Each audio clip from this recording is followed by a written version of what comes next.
Hi, and Ben. Welcome to my book corner. We're at our last review of Don't Die July, and today we're talking about one of the winners of the polls for reviews for this month. This is Leech by Hiron Ennes, first released in September of 2022, with the hardcover coming in at 323 pages long, and this was also a debut novel.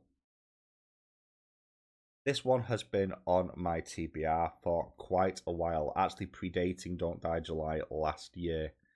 And boy, is this a hard one to talk about. As always, I will talk about the story, characters, world building, and presentation before giving my final thoughts at the end of the video. There will be some light spoilers, but it's nothing that isn't already covered in the blurb for the book, so just be aware of that going in. But what is Leech about?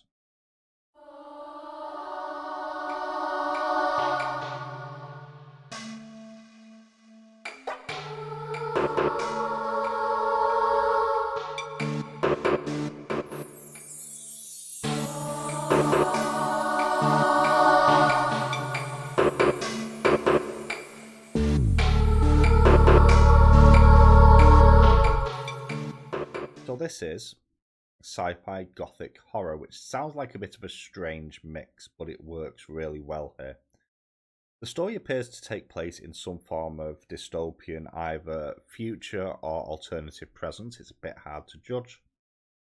And the entire tale is told through the eyes of a singular character who we know throughout the majority of the text as the physician.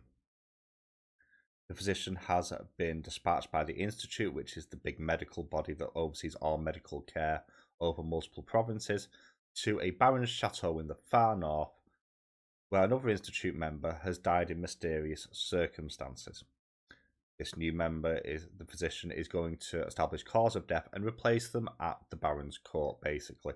He was the baron's personal physician beforehand, and this new physician is there to primarily make sure the baron doesn't die. Upon arriving and investigating the corpse of their predecessor, it's discovered that not everything is as it seems when they extract some form of parasite from the behind the eyes of the now deceased doctor. And what ensues from this point is first of all figuring out what this parasite is, as well as establishing if it's spread and where it came from. And during the course of the investigations, something far more dangerous and intelligent is being uncovered. And this works really well because you have a couple of different things here, and it all links together with the world building and the character work because it's all deliberately vague in a way that leaves you slightly disorientated. This is a title that doesn't give you all the information, and the main character does not have all the information as well, for reasons that do make sense as you peel this character back. And as more and more stuff is sort of peeled away, you get this lack of control and this sense of true escalation, which is really, really well done. And this doesn't let up at any point. It has a very gradual ramp up, and it's a consistent ramp up all the way through. And for what this is doing, this does a fairly good job. Now, I will say this almost feels like it's plot light and more character and world building heavy, which I'll get onto in a bit.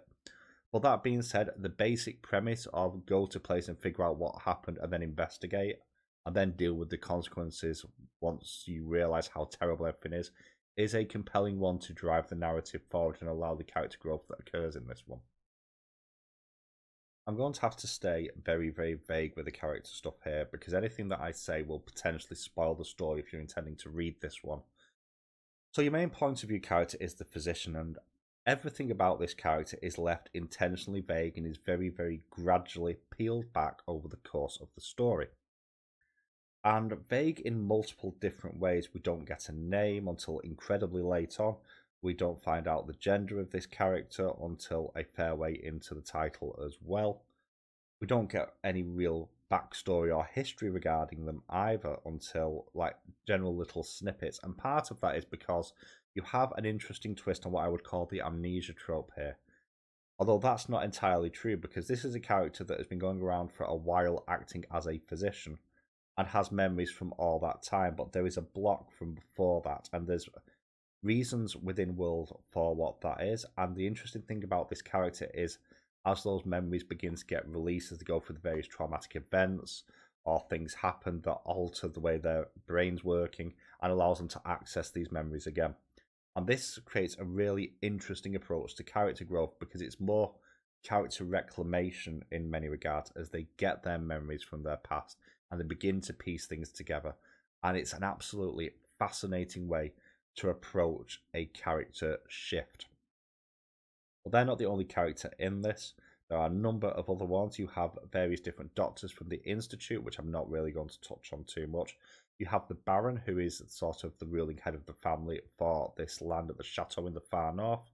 He is a vile human being, and I'm using the term human in the vaguest possible sense because this is somebody who really should not be alive at this point. He's being kept alive by the physicians using repurposed and recycled technologies that are probably not fit for purpose. He is cruel, he is nasty, he is callous, he has no care for the people around him.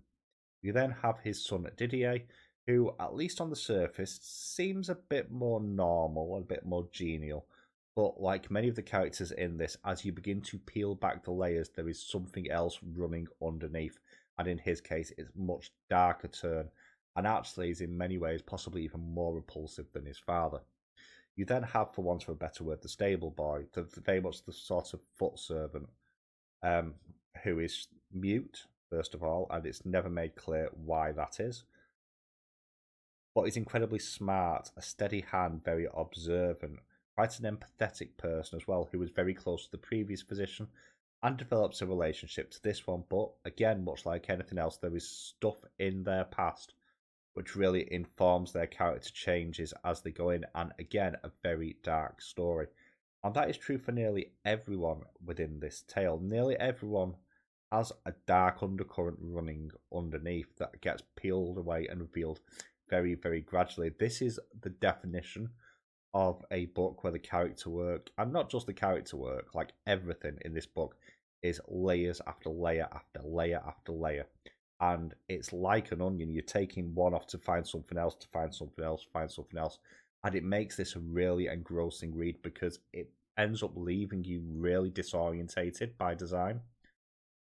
And it's a fascinating way to approach that sort of character shift.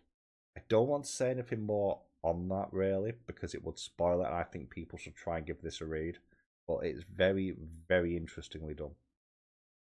The world building works in exactly the same way as the character work, and actually they are very, very intertwined in many regards.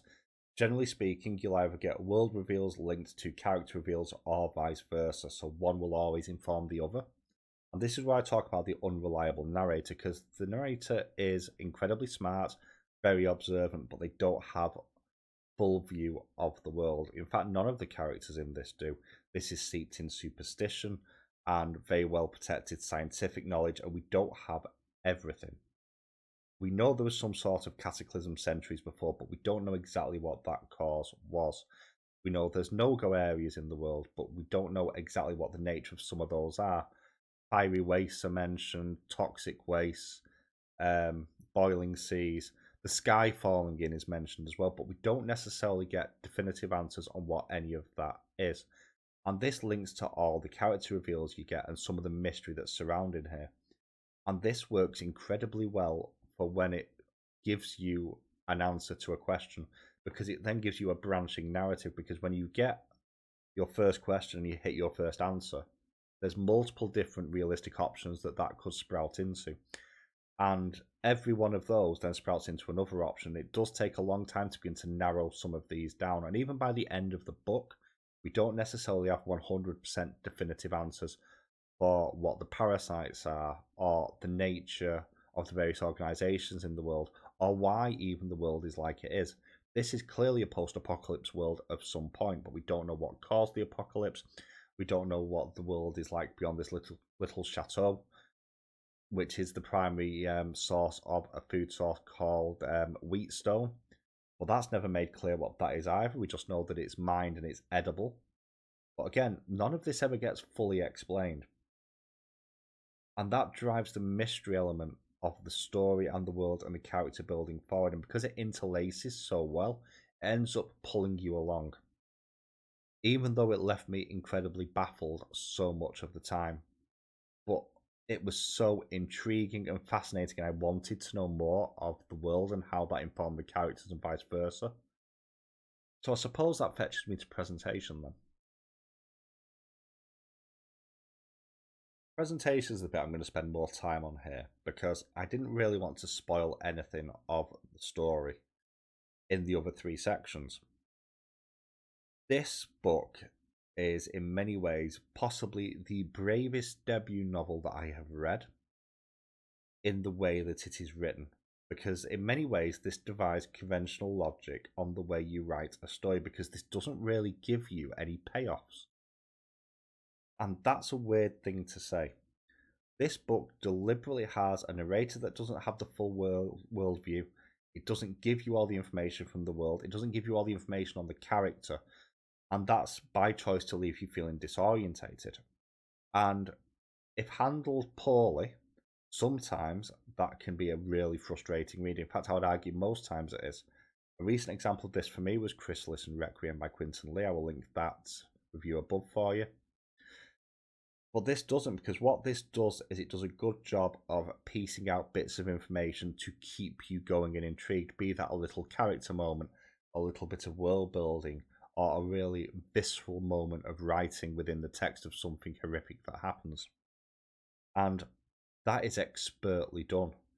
And to see that in a debut novel is amazing to me. And not just that, but the pacing as well, because quite often what you have in most fictional stories is you have a peak and trough method, where you'll have a peak and a trough, and then the next one will peak a little bit higher. But you'll always have this downtime between, and this doesn't. This is a very consistent ramping up from beginning to end. And it doesn't really have any moments of downtime, and when it does, those moments of downtime are so filled with tension that you can almost taste it. On top of that, the writing from a purely technical point of view is masterful. It does an amazing job of communicating the sense of the world and the atmosphere as well. Even such simple things as the movement of various different things within the world are done in such a fashion that it feels visceral. You can almost hear the different sorts of movements and the sounds that you expect them to make, even things that are rather atypical to what we're used to in real life. And you get the sense of discomfort that the characters are going through in a way that a lot of books don't manage to do. And I think part of that is because, again, the writing is designed to make us feel uncomfortable because of how little information, or complete information at least, it's giving you. It gives you enough to put things together in a way that makes sense, but that's not necessarily the right answer, and ultimately you don't find out what the right answer is. This is a masterfully written debut, for me anyway. Final thoughts then, and I actually really enjoyed this. For me, this is a 4.25 stars out of 5. Now, that being said, this is not a book for everyone due to what I would call the deliberately obfuscated nature of the narrative, character work, and the world building. And that is by design. And for me personally, that added to the sense of mystery and tension and helped keep me off balance, but also gave me enough to keep drawing me forward and wanting to find out more and trying to piece things together. This is a rare occasion of me reading a book that I wish I'd made notes on, because I don't make notes as a rule of thumb. But I kind of wish I had with this one, so I could try and piece things together better. Even by the end of it, and I do have my own theories by the end of it, there's still certain things to do with a source of stuff that I'm not 100% sure that my conclusion is right. And whilst it feels like there's a relatively definitive explanation, there's still an origin question even to the explanation that we get at the end. But you have a really interesting take on character work and character shift. You have a really fascinating world that is incredibly obscured by the fog of law here. And you have a fascinating mystery going on, as well as some really visceral, creepy, and unnerving writing. So for me, I think people should give this one a try out. But that's my thoughts on Leech by Hiron Ennes. Have you read this? What did you think of it? Let me know in the comments below. I hope you've enjoyed Don't Die July. I will catch you all very soon.